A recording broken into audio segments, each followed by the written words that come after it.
Ever get that feeling like you just want to dive deep into a topic and become instantly well-versed? Yeah, me too, and that's exactly what we're doing today.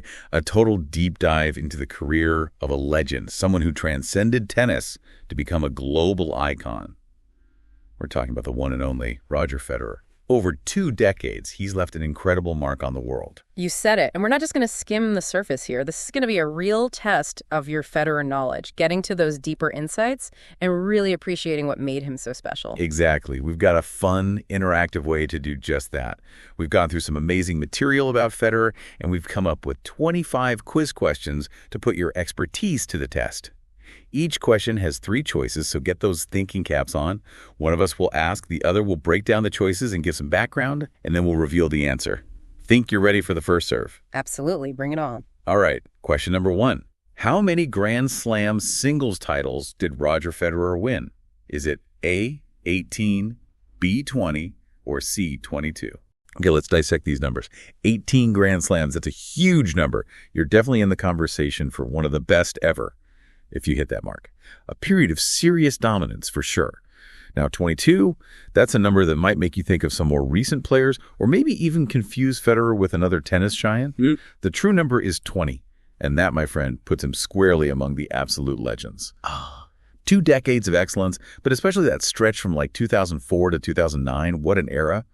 He was consistently winning multiple Grand Slams every single year. 30 Grand Slams for Federer isn't just a stat. It represents a level of consistent dominance that redefined men's tennis. It's definitely B. All right, question 2. In which year did Federer capture his first Wimbledon title? A, 2003, B, 2004, or C, 2005? 2003. That was a massive year, a real turning point. Option A. This was his breakthrough on the biggest stage. It's crazy to think back to when he took down Pete Sampras at Wimbledon just a couple years before that. In 2001. Talk about a passing of the torch moment, right? It's like everyone saw the potential. And then to clinch his first major title at just 21 years old at Wimbledon, no less that signaled the start of something truly special. Yeah. 2004 and 2005, yeah, those were part of his reign too. He was adding to that trophy cabinet like it was nothing, but it all started with that first Wimbledon win in 2003. That wasn't just a victory, it was a coronation. You got it. It was A, 2003. Moving right along. Question 3. How many ATP singles titles did Federer rack up over his entire career? Here are your choices. A, 103, B, 101, or C, 105. Whoa, 103. That is a mind-blowing number. Option A, that is. Think about it. Yeah. To win that many tournaments over such a long period of time, it's insane. It really shows you how incredibly consistent he was, how week in and week out, year after year, he was at the top of his game. Yeah, 101 and 105 are still amazing numbers, but 103, it's a testament to his longevity and his drive to win every single time he stepped onto the court. For over 2 decades, he just kept competing and kept winning. It's just remarkable. The answer is A, a staggering 103 ATP singles titles. On to question 4. Which Grand Slam did Federer win to complete the career Grand Slam? A, Australian Open, B, French Open, or C, U.S. Open? The Australian Open and the U.S. Open, those are majors where Federer definitely had his fair share of victories. Multiple titles at both. But those weren't the missing piece of the puzzle, not the one he needed for the career Grand Slam. The answer is B, the French Open. That victory at Roland Garros in 2009, man, that was special. Especially considering Nadal basically owned clay for so long. To overcome that challenge and finally capture his first French Open title, that completed the set, all 4 majors. It's an iconic moment in his career. That 2009 French Open win, that wasn't just a win, that was the culmination of a journey proving he could conquer any surface at the highest level. That's right, B, French Open. Question 5 coming at you. For how many consecutive weeks did Federer hold the world #1 ranking? A, 237, B, 220, or C, 250? Okay, imagine being at the very top of your game for years on end. 237 weeks, that's option A, that's what Federer did. From February 2004 all the way to August 2008. He was the undisputed king of men's tennis. 220 weeks and 250 weeks, those are still incredible stretches at the top. But 237, that's a kind of record that might never be broken. It's not just about winning the big tournaments, it's about that incredible consistency, week after week throughout the year playing at that elite level. Federer didn't just reach the top, he stayed there for longer than anyone ever has. That answer is A, 237. Another record. All right, next up, question number 6. Which player finally ended Federer's incredible 65-match winning streak on grass? A, Novak Djokovic, B, Rafael Nadal, or C, Andy Murray? Djokovic and Murray, they became huge rivals for Federer later on in his career, no doubt, and they both definitely had their wins against him. But the guy who snapped that historic streak on grass, that was Nadal, B. What makes this even crazier is that Nadal was known as the king of clay. His dominance on that surface was legendary. For him to beat Federer on grass at Wimbledon in that epic 2008 final, talk about a statement. It really shows the depth and the intensity of their rivalry, a rivalry for the ages. That loss to Nadal on grass, it wasn't just the end of a streak, it was a monumental clash of titans, two guys at the absolute peak of their powers. And the answer is indeed B, Rafael Nadal. Okay, let's switch gears a bit. Question 7 is all about the Olympics. How many Olympic medals does Federer have to his name? A, 1 gold and 1 silver, B, 2 golds, or C, 1 gold? All right, let's look at his Olympic journey. 1 gold, option C, that's partially right. He won gold in doubles at the 2008 Beijing Olympics, no less. 2 golds, that's not quite accurate. The right answer is A, 1 gold and 1 silver. He snagged that silver in singles at the 2012 London Games. So, 2 Olympic medals in total, not a bad haul. Representing your country on the world stage, that's a special kind of pressure and a special kind of honor. You got it. A, 1 gold and 1 silver. Okay, time for question 8. What's Federer's record for most titles won at a single tournament? A, 8 at Wimbledon, B, 10 at Halle and Swiss indoors, or C, 9 at Basel? Wimbledon, 8 titles. That's unbelievable. Option A, that alone is legendary stuff. And 9 titles at Basel. Option C, his home tournament. That shows you the kind of connection he had with that event. Amazing. But the actual record is B. He's won a whopping 10 titles each at both the Halle Open and the Swiss indoors, his home tournament. To dominate like that at a single event year after year, it's a testament to his consistency and his love for those particular courts. He just felt right at home there. That's B. 10 titles each at Halle and the Swiss indoors. All right, question 9. In what year did Federer achieve the feat of winning 3 Grand Slam titles in a single season for the very first time? Was it A, 2004, B, 2005, or C, 2006? 2004 was a year unlike any other for Federer. He was just on another level. He won the Australian Open, Wimbledon, and the U.S. Open all in that same year. That's option Right. A. 2005 and 2006 were also huge years for him, multiple Grand Slams in both. But 2004 was the first time he hit that incredible 3-in-1 milestone. That season was like a declaration. It was Federer announcing himself as the dominant force in tennis. Absolutely, it was A, 2004. Moving on to question 10. Federer holds the Open-era record for the most consecutive U.S. Open titles. How many did he win in a row? A4, B5, or C6? 4 in a row, 6 in a row. Those are amazing accomplishments, no doubt. But Federer's streak at Flushing Meadows, that was something special. The answer is B, 5 consecutive U.S. Open titles from 2004 to 2008. To dominate like that on the hard courts of New York year after year, it's just mind-blowing. That kind of consistency, that ability to handle the pressure of a major tournament, that's what sets legends apart. That 5-year reign at the U.S. Open, it was a masterclass on hard court tennis. Truly incredible. It was indeed B5. Question 11. Who partnered with Federer to capture the Olympic gold medal in doubles? Was it A, Stan Wawrinka, B, Mark Rosset, or C, Dominic Stricker? So Ross and Stricker, they're both Swiss tennis players, that's for sure. But when Federer achieved that Olympic gold in doubles, the one that made all of Switzerland proud, he was playing with his fellow countryman, Stan Wawrinka. That's option A. That victory in Beijing in 2008, it was a special moment, a testament to their friendship and their ability to work together as a team on the biggest stage. It takes a lot of trust and synergy to win at that level, and they clearly had it. That's right, A, Stan Wawrinka. On to question 12. How many ATP Finals titles did Federer win throughout his career? A5, B6, or C7? The ATP Finals, man, that's the Tournament of Champions, right? It's where the very best players in the world come together to battle it out at the end of the season. So to win multiple ATP Finals titles, that's a mark of true consistency against the toughest competition. 5 titles, 7 titles, that's amazing for sure. But Federer, he took home 6 ATP Finals trophies. B. That shows you his ability to peak at just the right time, to bring his A game when it mattered most. Those 6 ATP Finals titles, they're proof that he was a force to be reckoned with year after year against the absolute best of the best. The correct answer is B, 6 ATP Finals titles. Question 13. In which year did Federer officially announce his retirement from professional tennis? A, 2022, B, 2021, or C, 2023? 2021, 2023, those aren't the years. It was 2022, A, when Federer decided to hang up his racket. The Laver Cup in London, that's where he said goodbye. And man, what a send-off it was. Playing his last match alongside his biggest rival, Nadal. Talk about an emotional moment for both of them and for tennis fans everywhere. That retirement in 2022, it was the end of an era in tennis, and I don't think we'll see another player quite like him. You got it. A, 2022. Question 14. What is Federer's overall career win percentage in singles matches? A, 82%, B, 80%, or C, 85%. Okay, those are all crazy high win percentages any way you slice it. To be that successful over such a long career, that's a testament to an incredible level of skill and determination.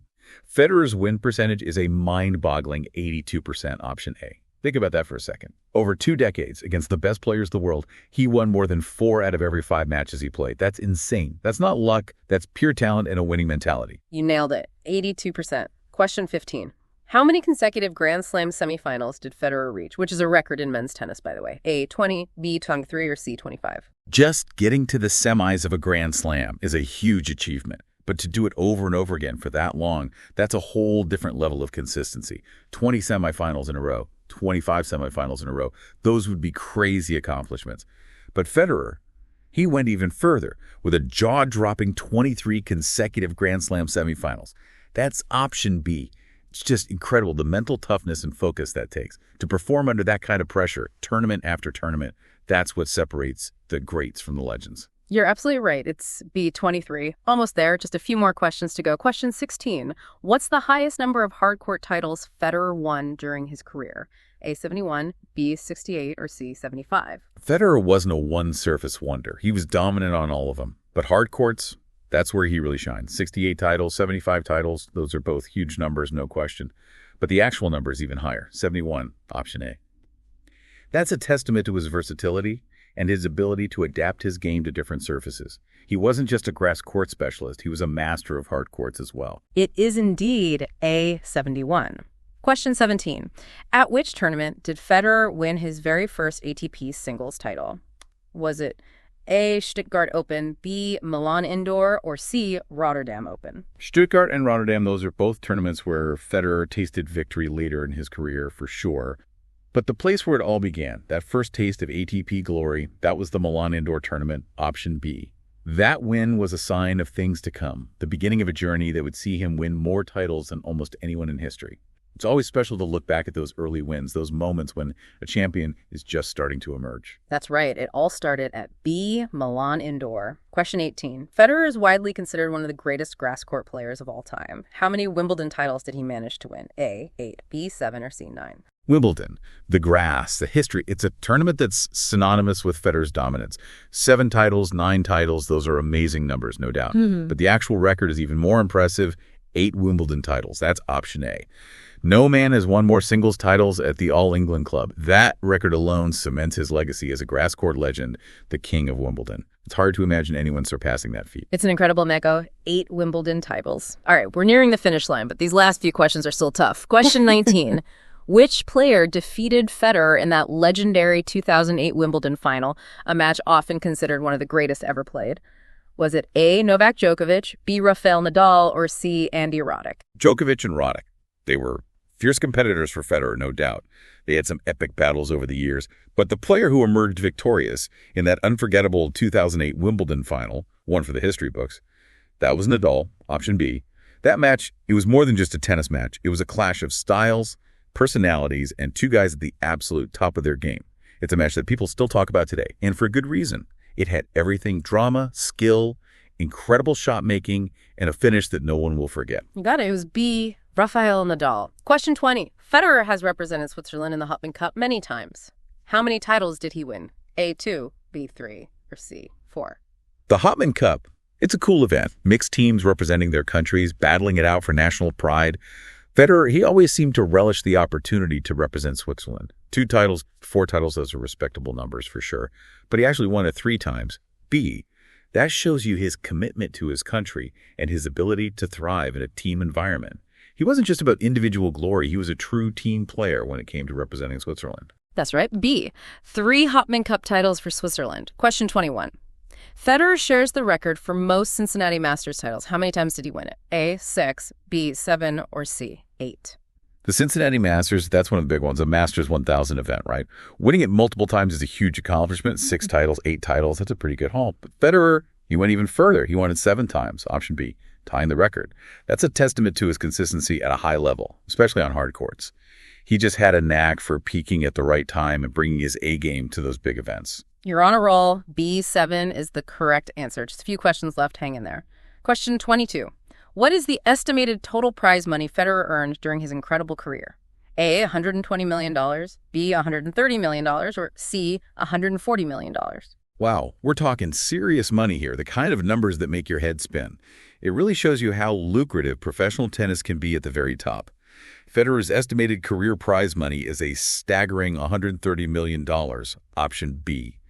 And remember, that's just prize money. It doesn't even include endorsements, which are a whole other level. It's safe to say that Federer is doing all right for himself. You know it. The answer is B, $130 million. Okay, question 23. Which year did Federer first ascend to the world #1 ranking in the ATP? A, February 2004, B, March 2005, or C, January 2003? January 2003, that was before Federer's first Grand Slam win, so it's unlikely he was ranked #1 then. March 2005, by that time, he was already well established as a top player. The answer is A, February 2004.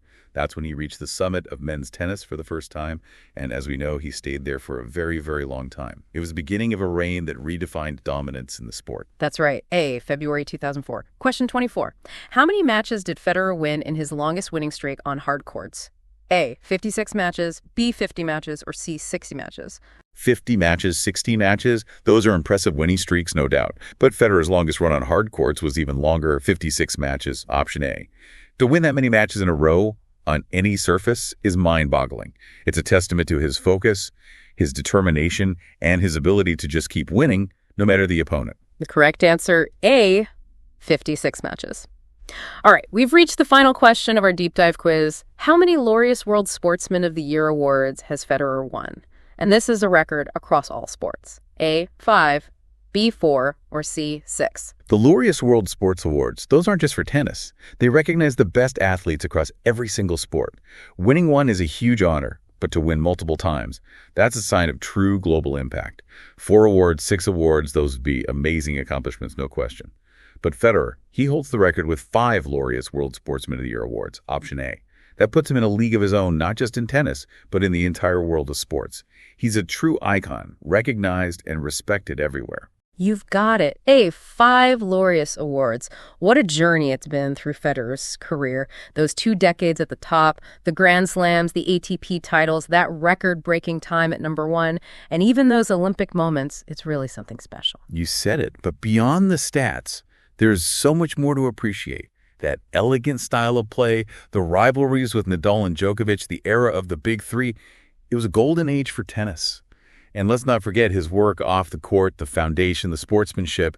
He's a role model for so many. Absolutely. It really makes you think, doesn't it? What part of Federer's career do you find most inspiring? His longevity, his grace under pressure, or maybe it's his work in giving back? He's truly a multifaceted athlete. He is a true legend. A huge thank you to everyone for joining us on this deep dive into the career of Roger Federer. Hopefully you've learned a few new things about this incredible athlete and maybe even rediscovered what makes him so special.